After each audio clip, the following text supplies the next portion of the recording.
Bueno, miren, este es un algoritmo, esto es del ATLS, es un algoritmo para el manejo del trauma cráneoencefálico leve. Y aquí tenemos todo paciente con concusión o conmoción cerebral, ¿no? La conmoción cerebral es la pérdida transitoria de la conciencia después de un golpe en la cabeza, ¿no? Un trauma cráneoencefálico. Entonces, ¿qué hacer con pacientes con TEC leve, ¿no? Glasgow 13, 14, Glasgow 15 incluso, ¿no? ¿Cuándo se queda, cuándo se va de alta, ¿no? Entonces, si yo tengo un paciente con TEC, le pedimos una tomografía.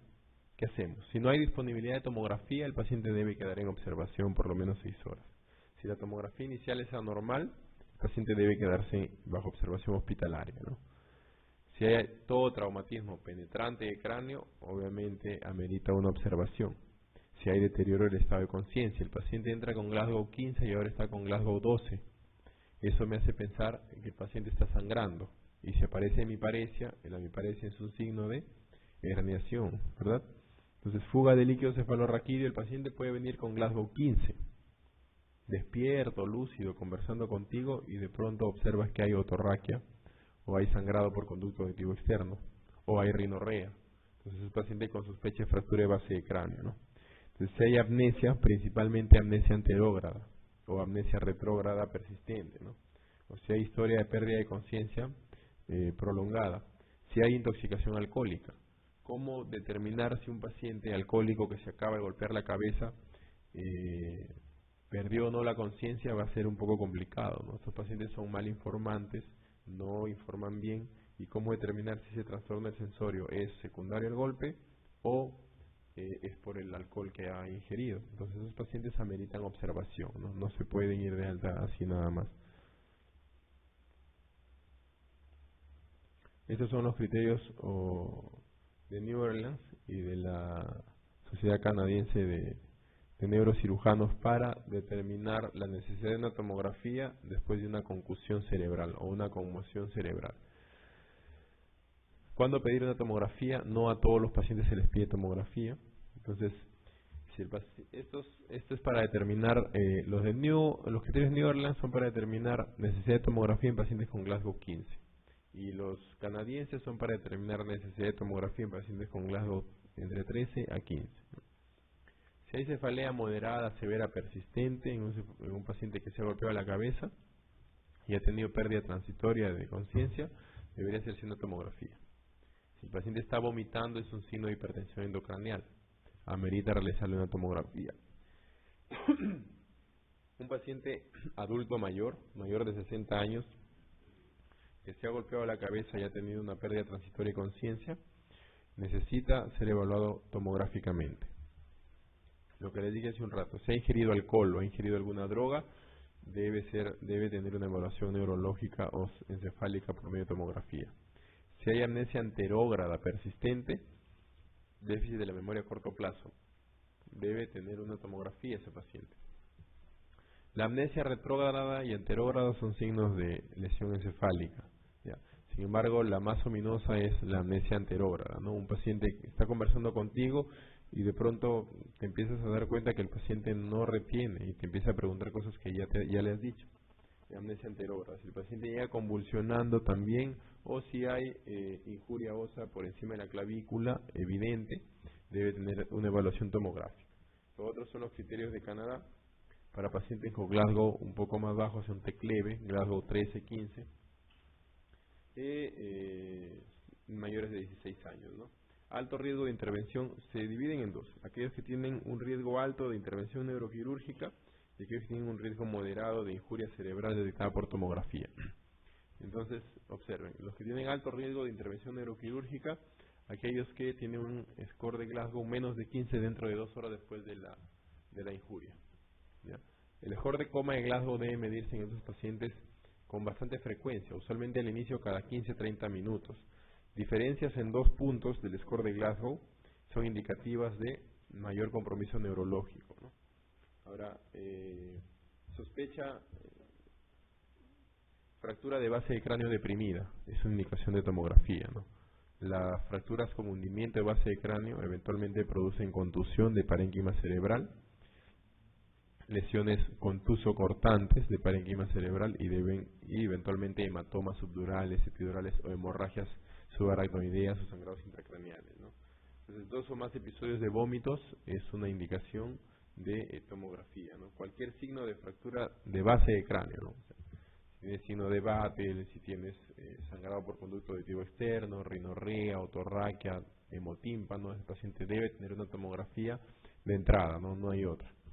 Y aquellos pacientes por encima de 65 años deberían tener una tomografía.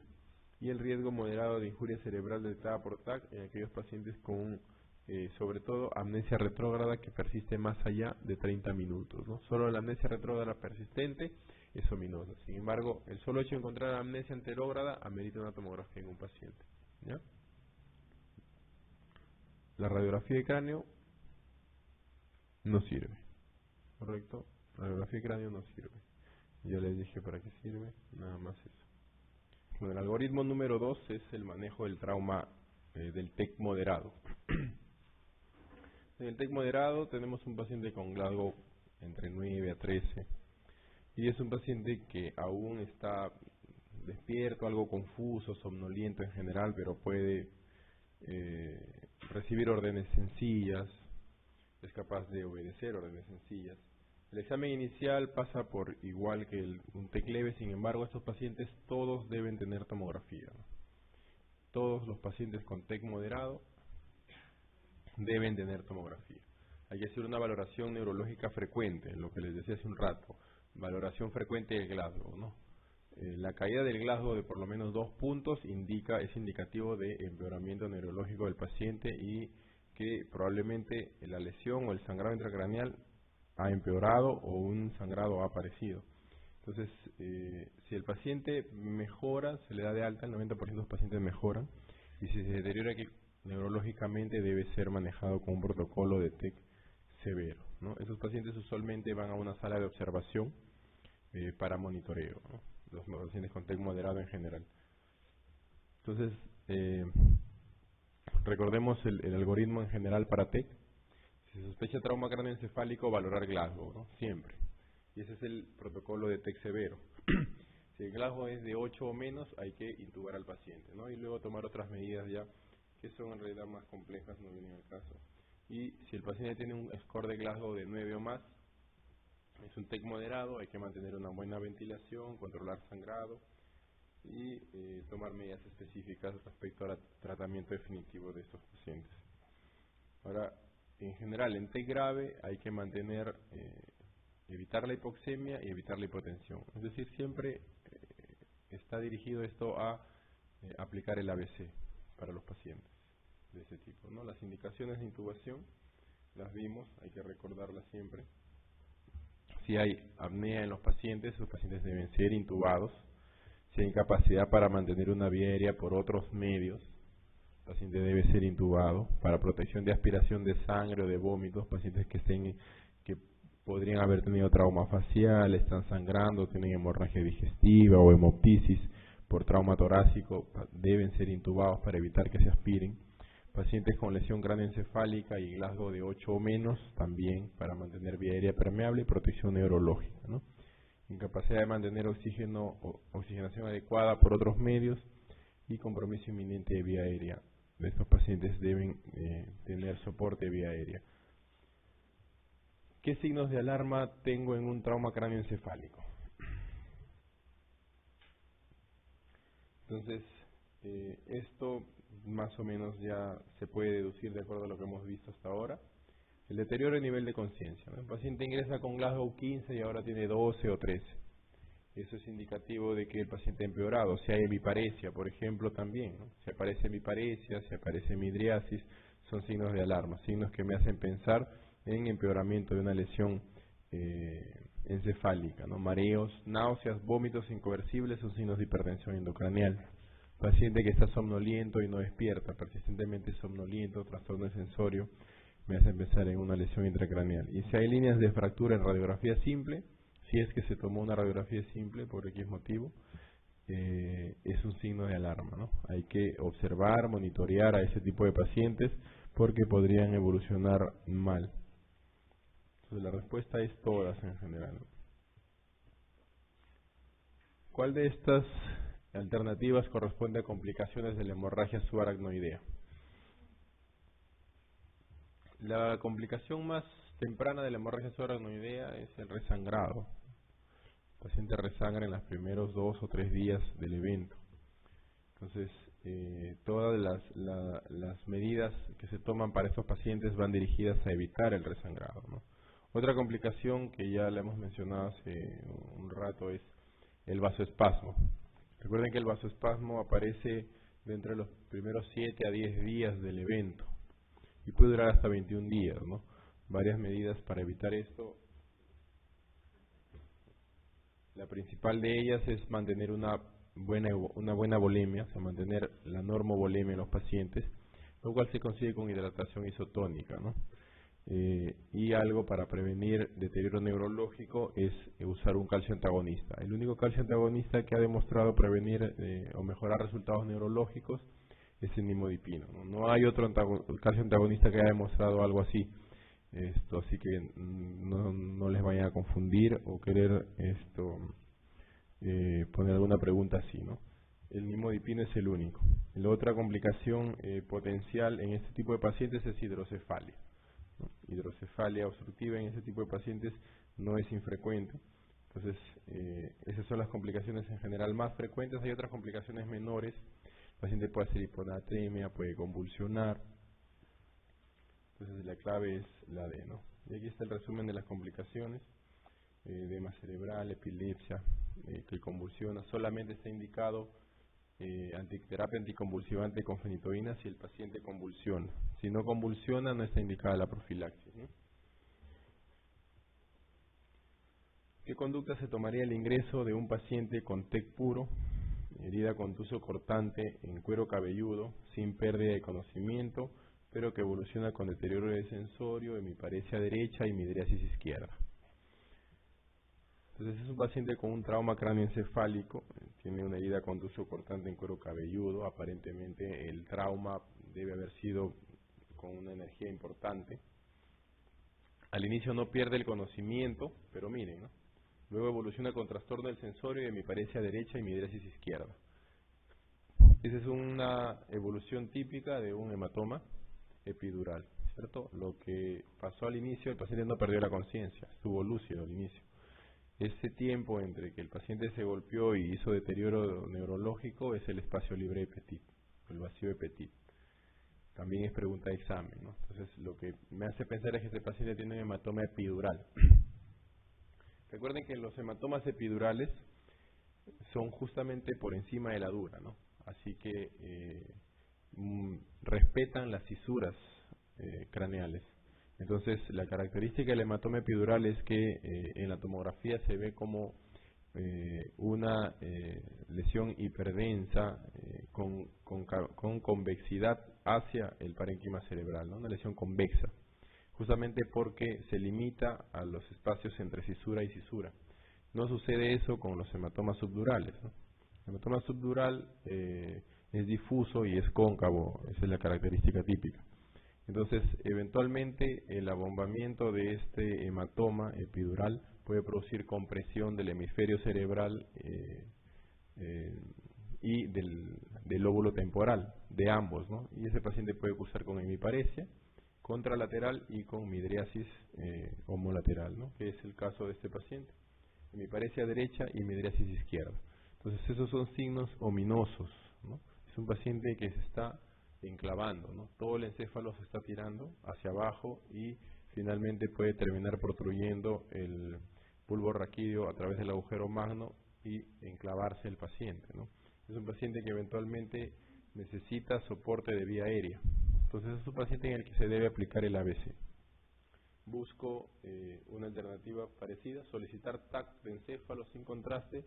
En este momento, en esta situación del paciente, no es prioritario. Hay que hacerla así, pero no es prioritario.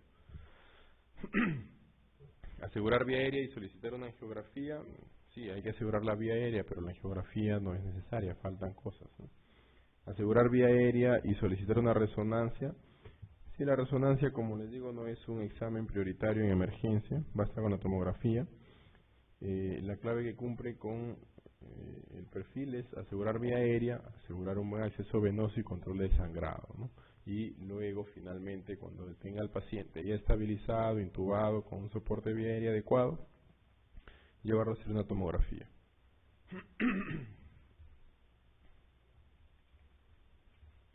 La pregunta 30 nos pregunta en relación acerca de las fracturas de base de cráneo. Señale cuál de las siguientes afirmaciones es incorrecta. Las fracturas de base de cráneo más frecuentes son las fracturas de base anterior y base media, ¿no? Es decir, la región frontal y el peñasco. Y esos son los signos que conocemos, ¿no? Rinorrea, ojo de mapache,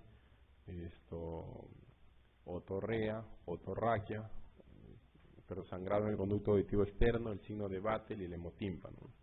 Son signos de fractura de base de cráneo, sea anterior o media. Entonces, la radiografía de tórax las detecta con dificultad, la radiografía de cráneo las detecta con dificultad, sí, ya quedamos que la tomografía no sirve, ¿no? Y la tomografía sí es más sensible para esto. Debe sospecharse en pacientes que presentan hematoma periocular o en región mastoidea, sí. Es el signo de ojo de mapache y el signo de Battle. La meningitis secundaria por una brecha meningia, es decir, una rotura meningia, es un factor de riesgo importante, sí.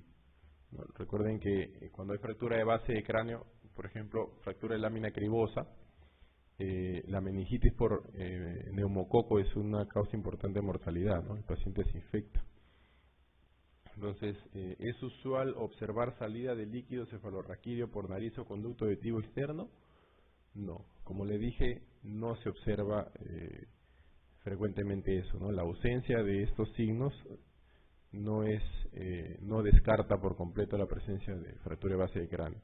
No se presenta con mucha frecuencia, ¿no? 20-30% de los pacientes con fractura de base de cráneo, no más. Entonces, no es usual, ¿no? Al menos salida de líquido cefalorraquídeo, no. Lo que sí se ve con más frecuencia son los hematomas, el signo de Battle, los ojos de mapache, el hemotímpano, que no se suele buscar con mucha frecuencia. Se pasa por desapercibido a veces. Tras una fractura de base de cráneo, ¿cuál de los siguientes pares craneales es menos probable que se lesione? Recuerden que los pares craneales salen la mayoría de ellos o casi todos de la base del encéfalo, ¿no? Y van saliendo de adelante hacia atrás. Y los últimos pares craneales salen ya del tronco cerebral. Entonces, aquellos que estén más lejos de la fosa media son aquellos que tienen el menor riesgo de lesionarse en una fractura de base de cráneo, ¿no? Entonces, ese razonamiento sencillo nos permite deducir la clave de esta pregunta, ¿no? El nervio olfatorio y óptico nacen bastante en la fosa anterior, ¿no? En base de cráneo anterior. El motor ocular común nace un poco más abajo, ya casi mesencéfalo, igual que el patético, y el glosofaringio nace bastante de atrás, ¿no? El tronco cerebral. Miren este gráfico, así que es el menos probable que se lesione. Tenemos el nervio óptico, el olfatorio, nacen a este nivel. Luego le sigue el motor ocular común, que está ya casi a nivel de mesencéfalo, el trigémino y el patético igual, y el glosofaringio está atrás, ¿no? Está atrás, ese es el que menos probable se lesiona. De ese grupo que te da, y también el espinal, el hipogloso, el vago son los que menos probabilidad de lesionarse tienen ante una fractura de base de cráneo, ¿ya? ¿Alguna pregunta hasta ahí, chicos? ¿Todo claro? Otra emergencia más o menos frecuente son quemaduras, ¿no? Alguna vez hemos recibido un paciente con quemadura del 100% de superficie corporal.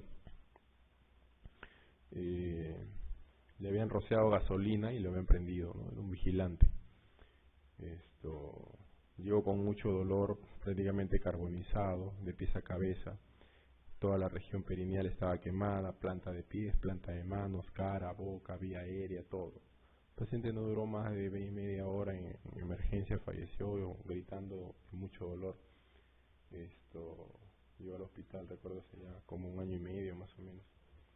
Entonces, es el único caso que uno ve una quemadura del 100% de superficie corporal. La mortalidad es alta, ¿no? ¿Qué porcentaje de superficie quemada tiene un paciente con compromiso de cabeza y cuello y miembro superior derecho? Esto quizá ya todos deben conocer. Esto lo podemos resolver con la regla de los 9. La regla de los 9 no es tan difícil en realidad. De acuerdo a eso vamos a ver que la respuesta es la B, miren.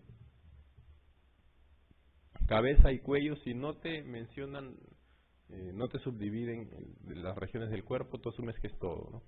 Compromiso de cabeza y cuello, de toda la cabeza y el cuello, significa un 9%. La parte anterior 4.5 y la parte posterior 4.5.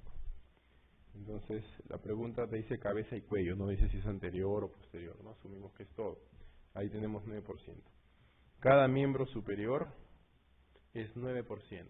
Cada miembro superior. La parte anterior igual 4.5 y la parte posterior 4.5.